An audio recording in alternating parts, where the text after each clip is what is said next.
Saludos, en este vídeo os presento 4 ejemplos de diseño práctico de 4 filtros analógicos: paso alto, paso bajo, paso banda y banda eliminada. Como siempre, espero que os sirva de guía en vuestros propios diseños. El primer ejemplo es un filtro paso bajo de segundo orden con arquitectura de Silent Key. De momento hemos considerado, para esta primera parte del ejemplo de diseño, que el amplificador operacional es ideal.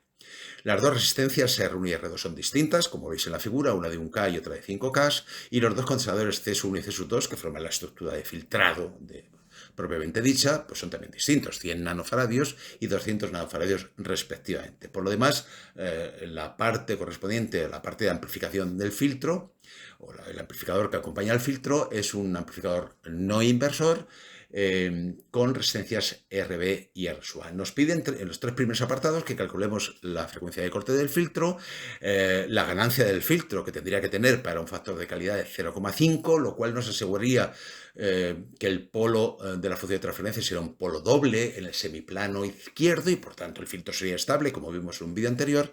Y el tercer apartado es que nos pide que propongamos valores de RSUA y RSUB para obtener la ganancia calculada en el apartado B.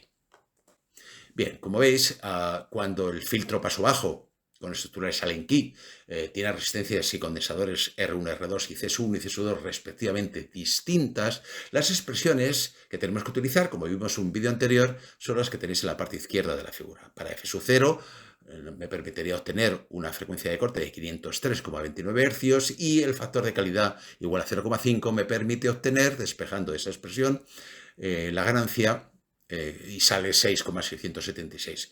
Como digo, es un amplificador el que acompaña al filtro no inversor. La ganancia es 1 más RB partido por RSUA y eso hace que el cociente RB partido por RSUA sea 5,676. Si seleccionamos arbitrariamente una de las dos resistencias, por ejemplo RSUA igual a 2K, pues nos sale una resistencia RSUB de 11,35 kiloohmios. No nos planteamos de momento si son valores comerciales o no, si existen. Bueno, la de 2 kiloohmios ya os digo que es comercial, pero 11,35 kiloohmios desde luego no. No deja de ser un ejercicio más o menos académico. Ahora bien, en el siguiente apartado nos dicen si R1 y R2 fueran iguales, igual a 5K, y C1 y C2 fueran iguales, igual a 100 nanofaradios, nos piden que recalculemos la frecuencia de corte del filtro y el factor de calidad para mantener la misma ganancia que habíamos obtenido. Una ganancia importante, sin duda, la que habíamos obtenido. O importante por elevada. Bien, ahora las resistencias o condensadores son iguales en la estructura de filtrado de este filtro con arquitectura de Silent Key de orden 2. Por tanto, la expresión que tenemos que usar es la que tenéis en la figura, 1 partido por 2pi por R y por C, y nos sale una frecuencia de corte de 318,31 hercios. Y la expresión que me relaciona el factor de calidad con la ganancia se simplifica mucho, Q igual a 1 partido por 3 menos K, pero en este caso vemos que si queremos mantener la ganancia, el factor de calidad saldría negativo y el filtro sería inestable. Luego no podemos seguir teniendo esa ganancia en un filtro como este si queremos naturalmente que sea estable. Sin embargo, en el apartado E lo que nos dice es que modifiquemos la ganancia precisamente para conseguir que el filtro sea estable y a la vez que tenga una aproximación polinomial de Butterworth. Y además nos dice que si el operacional no es ideal y tiene unas corrientes de offset o de polarización, que las compensemos. Bien, vamos a ver cómo hacemos esto. Para empezar, buscando en la tabla que vimos en un vídeo anterior con aproximaciones polinomiales de Butterworth, vemos que el factor de calidad, o mejor dicho, la inversa del factor de calidad tiene que ser 1,414 que he marcado ahí en rojo, como vimos en su momento. Eso hace, lógicamente, que la ganancia sea 3 menos 1,414 igual a 1,586. De ahí, dado que la ganancia de ese amplificador no inversor sigue siendo 1 más RB partido por RSUA, nos sale un cociente RB partido por RSUA de 0,586. De nuevo, si fijamos arbitrariamente RSUA como 2 kiloohmios, nos sale una RSUB de 1,172 kiloohmios, lo cual desde luego no es un valor comercial. Podríamos haber fijado en lugar de RSUA, RSUB y haber obtenido RSUA. Bien, en cualquier caso, lo que sí recomiendo es que las resistencias estén en el rango de los kiloohmios, porque si la resistencia es muy baja, está en el rango de algunas decenas de ohmio, las corrientes involucradas en el circuito son elevadas y el consumo es elevado, así que, en mi opinión, desaconsejado. Por otro lado, resistencias muy elevadas, ya cercano al rango de los megaohmios o por encima de los megaohmios, hace que las resistencias sean ruidosas y generen mucho ruido. Así que es preferible movernos siempre que sea posible, en el rango de los kiloohmios. De todas maneras, todavía no hemos compensado las corrientes de polarización. Vamos a ver cómo hacemos esto. Nos tenemos que fijar en que la impedancia de Thevenin vista desde la entrada no inversora para un filtro paso bajo en su banda de paso es aproximadamente 2R. Las dos resistencias estarían en serie, R y R, 2R. Bien, y la impedancia vista desde la entrada inversora para un amplificador no inversor, es el paralelo de R sub A con R sub P. Por tanto, jugando con este pequeño sistema de ecuaciones que he planteado de que la ganancia 1,586, que no debe variar, que es igual a 1 más RB partido por R sub A, y la condición de que las dos impedancias sean iguales, iguales naturalmente en este caso a 2R, que son 10K, llego a la conclusión de que R sub P debe ser 15,86 kiloohmios y R sub A 27 kiloohmios aproximadamente. Bien, R sub A sí es un valor comercial, pero R sub B deberíamos de aproximarlo a uno, al más próximo, en este caso 16 kiloohmios. Es posible que esto, que al hacer esto, es posible, no, es seguro que va a influir ligeramente en la ganancia y por supuesto en el factor de calidad. Debemos comprobar que no nos alejamos en exceso o que el requisito del factor de calidad y de la ganancia no nos aleja de la aproximación polinomial de Bartók-Bordge de segundo orden. Y en todo caso dependerá de los requisitos de la aplicación práctica de que se trate. Ahora nos dicen que se desea diseñar un filtro paso banda de cuarto orden mediante la siguiente arquitectura. Bien, la arquitectura son encadenar filtros en serie o en cascada, en este caso un filtro paso bajo con aproximación de Bartók-Bordge de segundo orden, uno paso alto también con aproximación de Bartók-Bordge y un amplificador de ajuste de la ganancia. Bien, ¿por qué tienen que ser en segundo orden? Pues porque las funciones de transferencia se multiplican, el denominador resultante sería de cuarto orden, pero sí que individualmente tiene que ser de segundo orden, obviamente. Tiene que responder a la función de transferencia o al diagrama de Bode que tenéis en la parte inferior, donde nos dice que la ganancia de la banda de paso son 10 decibelios, que la frecuencia de corte superior es 1,5 kHz y que la frecuencia de corte inferior son 500 Hz y que tiene una frecuencia central F sub 0 de la cual hablaremos ahora después. También decir que si los filtros son de segundo orden, las pendientes de las asíntotas, el diagrama de Bode que tenéis en la figura, debieran ser de 40 decibelios por década. Y también decir que ¿por qué tiene que ser primero el paso bajo y después el paso alto? No podría haber sido al revés. Esto depende de si la señal de entrada V/E tiene más ruido de alta o baja frecuencia. Y, por ejemplo, imaginemos que tenemos una señal V/E que realmente pues, tiene ruido de alta frecuencia. Pues lo primero hay que situar el paso bajo. Pero si fuera al revés, pues situaríamos el paso alto. Por lo que se refiere al diseño del filtro, es indiferente. Bien, aquí tenemos por tanto ya la pendiente de las asíntotas, ya lo tenemos todo en este diagrama de Bode, pero ahora nos dicen que en el apartado B que intentamos que sea perfectamente simétrico el filtro paso banda, que es algo que impacta en su factor de calidad, como veremos a continuación. Bien, en ese caso, la frecuencia central F sub 0 debe ser la raíz cuadrada del producto de las frecuencias de corte y, por tanto, F sub 0 debe ser 866,025 Hz aproximadamente. Bien, y el factor de calidad, que es el cociente entre la frecuencia central y el ancho de banda como la diferencia entre ambas frecuencias de corte, nos da un factor de calidad bastante bueno, de 0,866. Bien, con estos mimbres, lo que nos piden ahora es que diseñemos ambos filtros con una aproximación polinomial de Butterworth y con la arquitectura que estamos manejando de Salenki. Bien, nos dicen como dato que todos los condensadores son del mismo valor, C igual a 10 nanofaradios, y que todas las resistencias R son iguales. Me refiero a la resistencia y condensador que forma la parte de filtrado del propio filtro. Bien, en el caso del paso alto, la frecuencia de corte inferior sería 1 partido por 2pi R por C, y eso, para que sea 500 Hz, nos sale que la resistencia debe ser 10,6 kiloohmios. En el caso del paso bajo, lo tenemos en la parte derecha de la diapositiva, hacemos lo mismo, la frecuencia de corte debe ser 1500 Hz y usar una R', hemos llamado R' de 31,8 kiloohmios. Ambos deben tener el mismo factor de calidad y por tanto, si el factor de calidad que buscamos tiene que ser por una aproximación de Butterworth, tiene que ser de un factor de calidad, la inversa de 1,414, como hemos visto en el ejemplo anterior. Por tanto, ambos tienen que tener la misma ganancia, que es 1,586, y que tiene que ser igual, dado que comparten la misma etapa de amplificación, me refiero, idéntica etapa de amplificación, 1 más RB partido por R sub A. Bien, formamos dos sistemas de ecuaciones, como habíamos visto anteriormente, uno para el filtro paso alto y otro para el paso bajo, con estas equivalencias o garantizando esta ganancia, pero también que hemos compensado adecuadamente las corrientes de polarización.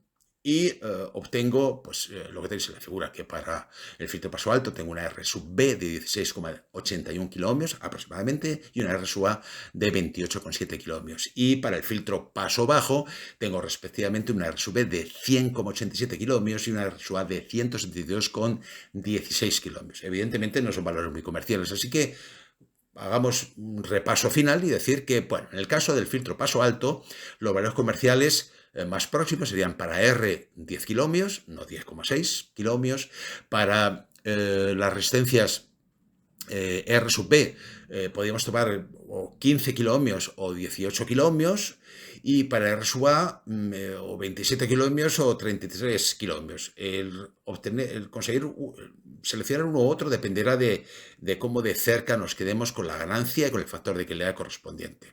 Y para el filtro paso bajo, el valor comercial más próximo a 31,8 kiloohmios son 33 kiloohmios, y para R sub B y R sub A respectivamente 100 kiloohmios y 180 kiloohmios. Evidentemente, al tomar estos valores de componentes comerciales, habría que ajustar también el valor del condensador C para que la frecuencia de corte de ambos filtros se ajusten lo más posible a los datos de diseño. También variaría la ganancia de los filtros, y no está de más comprobar que el factor de calidad Q no es muy diferente del requerido para la aproximación polinomial de Butterworth. Finalmente, la compensación de las corrientes de offset no tiene una influencia significativa debido a la proximidad de los valores comerciales. Pero en todo lo demás, sí. A veces, si es muy crítico el diseño, lo que se hace es poner pues, una resistencia y un potenciómetro para ajustar a un valor, hacer un ajuste más fino. Pero yo el uso de los potenciómetros, sobre todo de varios potenciómetros en un diseño, lo desaconsejo siempre. Porque si una resistencia de valor fijo, sus tolerancias, su envejecimiento de los componentes, el ruido que puedan producir por envejecimiento, la temperatura de funcionamiento puede influir bueno, mucho algo, pues imaginaos encima en un potenciómetro. No podemos estar permanentemente o cada cierto tiempo ajustando esos potenciómetros para obtener el valor correspondiente. Así que depende del diseño o de lo crítico que sea el diseño, tomaremos una decisión u otra. Bien, calculamos ahora la ganancia del amplificador para ajustarnos a los 10 decibelios.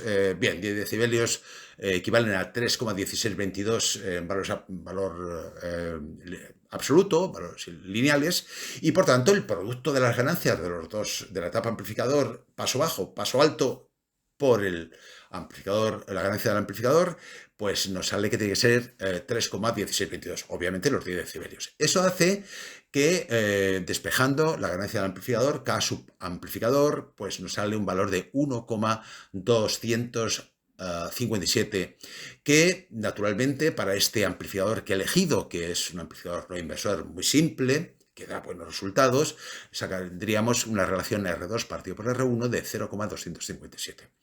Bien, se fija una de ellas, por ejemplo R1 a 10K, y nos sale un R2 de 2,57 kiloohmios, que obviamente no es un valor comercial. Así que aquí de nuevo nos aparece el problema de aproximarnos lo más posible a valores comerciales. Pero de todas maneras, dejadme hacer un comentario final del diseño de este amplificador de salida. ¿Se podría haber usado un amplificador inversor? Y además compensándolo fácilmente con el offset o corriente de polarización. Sí, no hay nada que lo impida, salvo que existieran restricciones respecto de la fase en la banda de paso.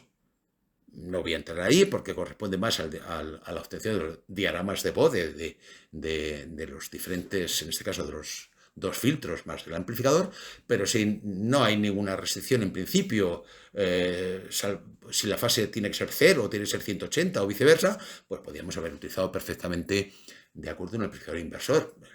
El diagrama de voz de la ganancia en valor absoluto sigue siendo el mismo. ¿Se podría haber compensado las corrientes de offset en este propio amplificador no inversor? Naturalmente que sí. Y la respuesta la tenemos a partir de un amplificador sumador-restador diferencial genérico que vimos en un vídeo anterior, sin más que ajustar convenientemente el valor de las resistencias. De todas maneras, vamos a ver este mismo ejemplo en el último apartado, en el último diseño que vamos a ver, que es un filtro banda eliminada. De nuevo, en todo caso, hay que buscar los valores comerciales y comprobar que la ganancia resultante pues hubiera que ajustarla si es que es un parámetro crítico. En cuanto al amplificador, existen más alternativas. También, como usar, por ejemplo, dos amplificadores inversores en cascada, si es que no queremos modificar la fase que nos proporcionan los filtros, y también, naturalmente, compensar las corrientes de polarización. Bien, el último apartado de diseño, el último diseño es que con los filtros paso bajo y paso alto que se han diseñado, pero intercambiando las frecuencias de corte, ojo, tenemos que intentar obtener ese filtro de herradura, o filtro de notch o banda eliminada cuyo diagrama de voz tenéis en la figura. La pendiente sigue siendo 40 decibeles por década, en el caso del paso bajo menos 40, en el paso alto más 40 decibeles por década. De acuerdo, y tenemos que rediseñar un poco el amplificador de salida, que ahora, como veis, en la parte derecha, superior derecha, veis que es un amplificador sumador, tiene que sumarme las dos señales, la que procede de la salida del filtro paso bajo y al paso alto. Esta estructura es típica, de acuerdo, para un filtro banda eliminada, si no queremos recurrir a filtros muy sofisticados y poco prácticos que existen, pero que de luego no serían Sallen-Key. Aquí pretendemos utilizar la arquitectura de Sallen-Key. Bien, aquí el filtro paso alto en la parte izquierda, ahora su frecuencia de corte es 1,5 kHz, en el filtro paso bajo, por su parte, su frecuencia de corte serían 500 hercios, y eso, como hemos hecho ya reiteradamente, pues tenemos una resistencia R, dado que C es un dato de partida, pues de 31,8 kiloohmios para el paso alto y R' 10,6 kiloohmios para el paso bajo. Eso, como tiene que tener una aproximación polinomial de Butterworth, hace que la ganancia en ambos casos, dado que en ambos casos deben tener el mismo factor de calidad, es de 1,586. Como siempre, lo que hacemos es, para intentar compensar las corrientes de offset, pues es plantear este pequeño sistema planteamos ese sistema de dos ecuaciones con dos incógnitas y, bueno, en el caso del paso alto, vemos que el cociente RB partido por la ganancia del amplificador, como hemos hecho ya reiteradamente, es igual a R. En el caso del filtro paso bajo es igual a 2 en R' en este caso, y de ahí sacamos el valor de RA y RB, que son valores que me permiten asegurar que cumplimos con la ganancia y que las corrientes de offset están compensadas. Claro, fijaos que los valores que obtenemos pues no son nada comerciales, ¿de acuerdo? Pero bueno, de momento decir que hasta aquí nos saldría una ganancia, en este caso, exactamente igual a 2. Es decir, el producto de los dos filtros, o sea, del filtro paso bajo por la ganancia del amplificador, tiene que ser igual a la ganancia del filtro paso alto por la ganancia del amplificador, porque vamos a sumar luego las dos señales con ese amplificador sumador de salida, y que, por tanto, el amplificador sumador de salida tiene que tener una ganancia 2 para que se cumpla perfectamente en los 10 decibelios en ambos filtros, exactamente igual que en el filtro paso banda. Dejadme decir, no obstante, que los valores comerciales más cercanos para R, que son 31,8 kiloohmios, sería el de 33 kiloohmios, para R' sería el de 10 kiloohmios, para el filtro paso alto tendrían valores comerciales RA-RB de 51 kiloohmios y 82 kiloohmios respectivamente, y para el paso bajo de 56 kiloohmios y 36 kiloohmios. Claro, y como esto hace que hay ya no sea la misma ganancia, ya no sea exactamente el factor de calidad. Insisto en que, dependiendo de los requisitos del problema o de la aplicación, veremos si esto es hay que modificarlo, hay que cambiar el valor del condensador, en fin, ahí tenemos varios rangos, varios grados de libertad y llegar a la solución que mejor se adapte al problema planteado. Finalmente ya, decir que ese amplificador de salida, que es el sumador de las señales del filtro paso bajo y paso alto, he utilizado una estructura sumadora-restadora no en este caso, porque he conectado todas las entradas correspondientes a la entrada inversora del operacional, las he conectado a masa a través de sus resistencias. Lo que sí garantizo es que la resistencia de realimentación de este amplificador R2 es igual a la resistencia que conecto en la entrada no inversora, R2, y que las resistencias vistas por el filtro paso bajo y paso alto respectivamente R1 son iguales a las dos resistencias que he puesto ahí. Evidentemente no haría falta poner dos resistencias, sino el paralelo de R1 con R consigo mismo sería R1 medios, pero bueno, lo he puesto para mayor claridad. De esa manera, si garantizo que esto es así, tengo compensadas las corrientes de offset y a la vez puedo afirmar que la ganancia del amplificador, es decir, el cociente entre V sub 0 partido por la suma de las dos señales, de la del filtro paso bajo más el paso alto, es R2 partido por R1. Esto lo vimos en su momento y es lo típico en un amplificador diferencial con estructura sumadora-restadora, donde, insisto, se compensen las corrientes de offset y además toda la impedancia vista por la entrada inversora sea igual a impedancia de Thevenin, sea igual a la vista desde la entrada no inversora. Bien, en este caso, R1 lo puedo fijar arbitrariamente en 10K, R2 serían 20K y, bueno, lo único pues que habría que ver si vale 18 kiloohmios o 22 kiloohmios como valores comerciales más próximos. Bien, si cojo 22 kiloohmios me sale una ganancia no de 2, sino de 2,2 y por tanto una ganancia total de 3,489 que ya no son 10 decibelios, sino 10,85 decibelios. ¿Es admisible una ganancia total de 10,85 decibelios frente a los 10 decibelios pedidos? Esto dependerá, como siempre, del problema de diseño o de la aplicación, más bien. Muy bien, pues con eso termino, espero que os haya gustado y ya el próximo vídeo hablaremos de filtros analógicos, pero con aproximación polinomial de Chebyshev.